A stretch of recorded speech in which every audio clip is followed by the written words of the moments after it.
अस्सलाम वालेकुम व्यूअर्स, मैं हूं शाकिर सोलंकी। व्यूअर्स, आज मकबूजा कश्मीर की सूरत हाल पर पार्लियामेंट का मुश्तरका इजलास हो रहा है और इजलास में अभी तक बहस का आगाज़ नहीं हो सका। 3 बज चुके हैं, सिपहर 3 बजे तक बहस का आगाज़ नहीं हो सका और ये 11 बजे इजलास बुलाया गया था। 11 बजे इजलास तो शुरू हो गया था 11 बजकर कुछ मिनट पे, लेकिन फड्डा ये चल रहा है अपोजिशन और हुकूमत के दरमियान जो इख्तलाफात चल रहे हैं कि हुकूमत अपोजिशन लीडर शहबाज शरीफ से हुकूमत ने बहस का आगाज़ नहीं कराना चाह रही थी हुकूमत, और शीरी मज़ारी को जो वज़ीर इंसानी हकूक़ हैं उनको कहा गया कि वो बहस का आगाज़ करें। पहले करारदाद पेश की गई और आज़म सवाती की जानिब से, और उसके बाद हुकूमत की जानिब से बहस का आगाज़ के लिए शीरी मज़ारी को कहा गया। तो अपोजिशन ने नारेबाजी शुरू की, शोर शराबा शुरू किया, कश्मीर पर सौदा नामंजूर, और मोदी के हवाले से भी नारेबाजी की गई, जो मोदी का यार है, गद्दार है, इस तरह के मुख्तलिफ नारे लगाए गए। बहरहाल अपोजिशन ने इतना शोर शराबा किया कि स्पीकर को इजलास 20 मिनट के लिए मुलतवी करना पड़ा, और 20 मिनट का इजलास जो है ये 2-2.5 घंटे हो गए हैं, इजलास दोबारा शुरू नहीं हो सका। मुज़ाकरात चल रहे हैं स्पीकर चैम्बर में भी, शहबाज शरीफ के चैम्बर में भी। अपोजिशन ने डिमांड जो रखी है, शोर शराबा इसीलिए अपोजिशन कर रही थी, सिर्फ एक मुतालबा नहीं था कि अपोजिशन लीडर से आगाज़ कराया जाए। अपोजिशन का मुतालबा था कि वज़ीर आज़म कहाँ हैं, वो भी आएँ और वो भी इजलास में शिरकत करें, इजलास में पॉलिसी बयान वो कर दें, कश्मीर की सूरत हाल पर वो ऐवान को आगाह करें, उस पर बहस कराई जाए। एक मुतालबा ये है अपोजिशन का। दूसरा मुतालबा ये था कि जो अपोजिशन लीडर हैं उनसे बहस का आगाज़ कराया जाए। तीसरा मुतालबा था कि आर्टिकल 370 जो भारतीय आइन से निकाला गया है, ख़त्म कर दिया गया है, उसका जिक्र करारदाद में नहीं था, तो हुकूमत ने ये मुतालबा मान लिया। और 2 मुतालबात हुकूमत ने नहीं माने, जिसकी वजह से इजलास जो है वो अभी तक शुरू नहीं हो सका। रज़ाक खत्री साहब सीनियर जर्नलिस्ट हैं और इजलास में मौजूद हैं हमारे साथ। खत्री साहब से डिस्कस करेंगे। खत्री साहब, जिम्मेदारी, कौमी इशूज़ पर जिम्मेदारी सिर्फ अपोजिशन की जिम्मेदारी बनती है कि वो जिम्मेदारी का मुजाहरा करें, हुकूमत का नहीं बनता। वज़ीर आज़म पार्लियामेंट में मौजूद हैं लेकिन ऐवान में नहीं आना चाह रहे। अपोजिशन से यकीन दहानी मांगी जा रही है कि वज़ीर आज़म आए तो शोर शराबा नहीं करेंगे, तो वज़ीर आज़म आएंगे नहीं तो नहीं आएंगे। तो ये किस तरह काम देख रहे हैं चीज़ों को? बहुत शुक्रिया शाकिर साहब आपका। इमरान खान साहब के गुज़श्ता 11 माह के दौरान पार्लियामेंट के साथ उनका जो रवैया रहा है वो मेरे ख्याल एक ज़िले इलाही वाला रवैया रहा है। डेमोक्रेसी बुनियादी तौर पे जो उसकी खूबसूरती है वो ये है कि वो आपको मजबूर कर देती है कि आप अपने रवैये तब्दील करें, लेकिन 1 साल गुजरने के बावजूद भी इमरान खान साहब अपने रवैये तब्दील करने के लिए तैयार हैं। उसी तरह अपोजिशन को जो है वो मरने मारने के लिए तैयार होते हैं। आपको याद होगा कि जिस दिन बजट पास हुआ उस दिन भी अपोजिशन ऐवान से चली गई, तो ये आए और फिर मज़े से जो है वो बातें करते रहे, उनको लताड़ते रहे और चले गए। इस बार जब कश्मीर का इशू हुआ तो उसूलन होना ही चाहिए था कि जब आप मुल्क की 2 बड़ी जमातों को टिका के जूते मार रहे हैं, टिका के गालियां दे रहे हैं, तो आपको कम से कम बैठना चाहिए था अपोजिशन के साथ एजेंडा का तयन करने के लिए। लेकिन हैरानगी की बात यह है कि आज जब अपोजिशन ने उस पर एहतजाज किया कि वो जो भारतीय आइन से आर्टिकल 370 निकाला गया या 35A का जो इशू था, उस पर तो बहस के हवाले से कोई वो जो तहरीक थी या एजेंडा था उसमें कोई जिक्र नहीं था। ये उनका मुतालबा ठीक था और हुकूमत ने फौरी तौर पर इस बात को महसूस भी किया और उन्होंने कहा कि हम इसको तब्दील करके एजेंडा तब्दील कर देते हैं। लेकिन क्योंकि अपोजिशन को बुनियादी तौर पर वो एक बहुत बड़ा बहाना मिला था इनको लताड़ने का, और नतीजे में फिर वो टिका के उन्होंने नारेबाजी की, और उसमें वो सारे नारे शामिल हुए कि भाई सिलेक्टेड वज़ीर आज़म हाजिर हो, मोदी का जो यार है, गद्दार है, इस तरह की सारी बातें हुई। आपने आज नोट किया होगा कि पहली बार हमने देखा कि जो सेकंड लेयर क़यादत थी पीपल्स पार्टी की, रज़ा रब्बानी खुद नारे लगवाते रहे, एहसन इकबाल नारे लगवाते रहे। उसके बाद फिर जो अगर रफ़ीउल्लाह जो वैसे ही इन सारे जो है वो शोर शराबों में वो हमें आगे आगे नज़र आते हैं, वो भी टिका के नारेबाजी करवाते रहे। तो इस सारी सूरत हाल में अब आप अंदाज़ा करें कि 2 से 2.5 घंटे गुजर गए, अब अपोजिशन बात नहीं मान रही। अब हुकूमत को इशू ये है कि वो कहते हैं कि अगर वज़ीर आज़म जो है वो बहस का आगाज़ करें تو اس بات کی گارنٹی جو ہے اپوزیشن سے چاہیے کہ وہ خاموش رہے گی. اپوزیشن کو اس بات کی گارنٹی چاہیے کہ جب شہباز شریف لیڈر آف اپوزیشن بات کریں گے تو وزیر اعظم ایوان میں موجود ہوں گے. اب اس بات کی گارنٹی کون دے گا؟ وزیر اعظم تو دیکھیں نا، وہ ایک ایسے جو ہے وہ آدمی ہے جس کے اوپر اس کو کون کہے گا؟ آپ مجھے بتائیں ایوان کے اندر کھٹی صاحب، کوئی ایسا آدمی ایک روایات رہی ہے، ایک روایت یہ رہی ہے ہمیشہ کہ بجٹ اجلاس ہو یا کوئی قومی ایشو ہو، بحث کا آغاز ہمیشہ اپوزیشن لیڈر سے کرایا جاتا ہے. یہ روایات ہیں، کوئی قواعد و ضوابط میں ایسا کچھ نہیں ہے میرا خیال ہے.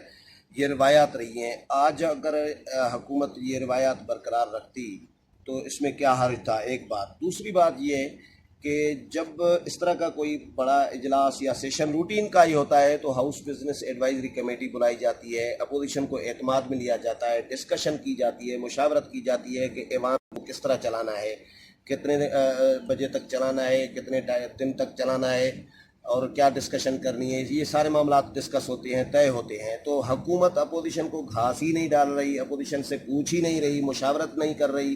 جب مشاورتی عمل نہیں آپ اڈاپٹ کرو گے تو پھر تو صورتحال ایسا ہی ہوگی. اچھا، ایک تو یہ میں آپ کو ٹیکنیکل بات بتاؤں کہ جوائنٹ سیشن کیونکہ وہ ایک دن یا 2 دن کے ہوتے تو اس میں بزنس ایڈوائزری رولز میں نہیں ہے نا، وہ نہیں ہوتی. لیکن اس کا طریقہ کار یہ ہے کہ دونوں ایوانوں کے جو پارلیمنٹری قائدین ہیں وہ بیٹھتے، ایجنڈا کے اوپر مشاورت ہوتی اور طے کرتے کہ پہلے کون آغاز کرے گا. یہ انہوں نے نہیں کیا. وہی مشاورتی عمل ایڈوائزری کمیٹی نے بلاتے، اپوزیشن سے رابطہ کرتے، وہ انہوں نے نہیں کیا. اب دوسری بات آتے ہیں نا، اب وزیر اعظم پارلیمنٹ کے اندر موجود تھے، جیسے ہی اجلاس شروع ہوا تو ان کا کام تھا کہ وہ آ کر بیٹھ جاتے، بالکل اجلاس کے اندر بیٹھتے اور خود آغاز کرتے. ضلع الہی ہے نا، تو یہی نا وہ ابھی تک اب ان کو یہ کوئی گارنٹی کون دے گا؟ میں آپ کو بتاؤں 2 بار ایسا ہوا ہے، وزیر اعظم تقریر کر کے چلے گئے تھے. اب اپوزیشن ایسا نہیں کرے گی. یا تو وہ چاہیں گے کہ لیڈر آف اپوزیشن آغاز کریں، ان کی بات سنی جائے. موجودگی میں تقریر کر کے چلے گئے. ہاں، اب یہ ہے کہ وہ پہلے لیڈر آف اپوزیشن بات کرے، یہ ساری حکومت سنے، اس کے بعد وزیر اعظم بات کریں، اپوزیشن سنے، وزیر اعظم پھر بعد میں بھلے چلی جائیں. وہ کھٹری صاحب، بات یہ ہے جس طرح قرارداد انہوں نے پیش کی اس میں آرٹیکل 370 کا ذکر نہیں کیا. وہ اگر اپوزیشن نے احتجاج کیا، نعرے بازی کی، اگر اپوزیشن سے مشاورت کی جاتی تو یہ ظاہر بات ہے قرارداد بھی پرفیکٹ ہوتی. نہیں، وہ ایسا ہے، یہ بنیادی طور پر وہ تحریک تھی جس کے اوپر بحث ہو رہی ہے. ٹھیک ہے نا، قرارداد تو اس بحث مکمل ہونے کے بعد آئی قرارداد. اب ایشو یہ ہے کہ ہم وہیں آتے ہیں نا کہ جب میں آپ سے کسی معاملے پر بات کروں گا، ہم آپس میں جو ہے وہ سیاسی مخالفین ہیں، تو 4 باتیں آپ کریں گے، 4 میں کروں گا، درمیان کا راستہ نکالیں گے اور ہم ایک قرارداد بنائیں. صحیح ہے. ٹھیک ہے نا. اس بار آج مجھے جہاں تک یاد پڑتا ہے پچھلے 15-16 سال 14-15 سالوں میں، آپ مجھے بتائیں کہ 14-15 سال نہیں، 10 سال تو وہ ہو گئے، 1 سال 11 سال میں اس میں ایسا کوئی جوائنٹ سیشن مجھے یاد نہیں پڑتا کہ جس میں اس طرح کی بدمزگی پیدا ہوئی، اور وہ بھی انٹرنیشنل ایشوز پر نا، اور کشمیر پر. ٹھیک ہے، جوائنٹ سیشن صدارتی خطاب ہوتا ہے، اس میں تو ہوتے ہیں، اس میں اپوزیشن گڑبڑ کرتی وہ، لیکن کشمیر کے ایشو پر نہیں ہونا چاہیے تھا. آج وہ مجھے ہمارے دوست غلام سلقمبر بھی بتا رہے تھے کہ لندن وغیرہ سے جو کشمیر کے رہنما آئے ہوئے تھے، اسپیکر گیلری میں بیٹھے تھے، وہ بھی ناراض ہو کے چلے گئے کہ یار یہ کیا تماشا ہوا ہے. تو ظاہر بات ہے کہ میں سمجھتا ہوں اپوزیشن کا حق تھا، اپوزیشن کے پاس اس کے بعد اور کوئی چارہ نہیں ہے اپنا احتجاج کرنے کا. حکومت نے ان کے ساتھ جو جوتے مارنے کا سلسلہ شروع کیا، اب اپوزیشن یہ نہ کرے تو کیا کرے. تو میں ذاتی طور پہ سمجھتا ہوں کہ آج جو سارا کام ہوا ہے کیا تو اپوزیشن نے، لیکن اس کی ذمہ دار حکومت ہے. یہ جو جتنا ڈیلے ہوا اس کی ذمہ دار حکومت ہے. اور سبب یہی ہے کہ خان صاحب جو ہیں ضلع الہی ہیں، وہ تنقید سننے کی حوصلہ نہیں رکھتے. بظاہر تو وہ پیٹھ پیچھے تو ساری باتیں سنتے، حوصلہ رکھتے ہیں. اس طرح یہ بات میں کہتا ہوں کہ دعوے بہت بڑے کرتے ہیں، لیکن فیس ٹو فیس جب باتیں ہوتی ہیں نا. اچھا، یہ جو مذاکرات آنیاں جانیاں لگی ہوئی تھی، اپوزیشن کی اسپیکر چیمبر میں جا رہے تھے، علی محمد خان وزیر مملکت پارلیمانی امور شہباز شریف کے چیمبر میں چلے گئے، ان سے ریکویسٹ کی ہے، تو اس کا کیا نتیجہ نکلا؟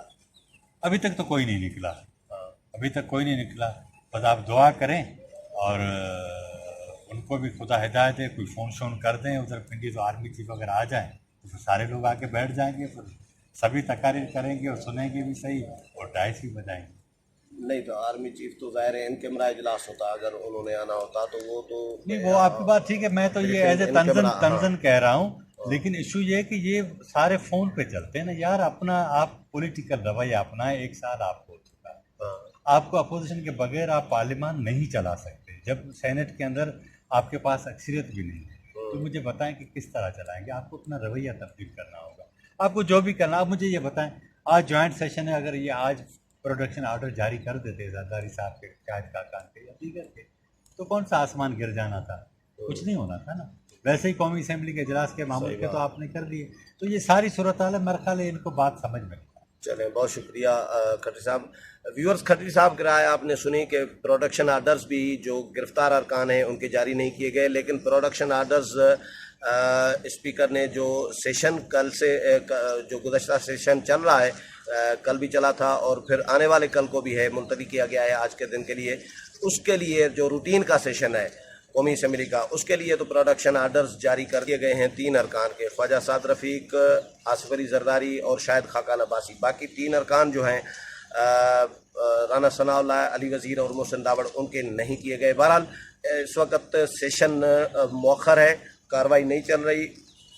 सेशन जो जॉइंट सेशन बुलाया गया था कश्मीर, मसले कश्मीर पर बात करने के लिए, जो भारत ने कश्मीर को जो अपना इलाका डिक्लेयर कर दिया है आइन में तरमीम करके सदारती आर्डीनेंस के ज़रिए, इस पर बहस करनी थी, लेकिन अभी तक बहस का आगाज़ नहीं हो सका।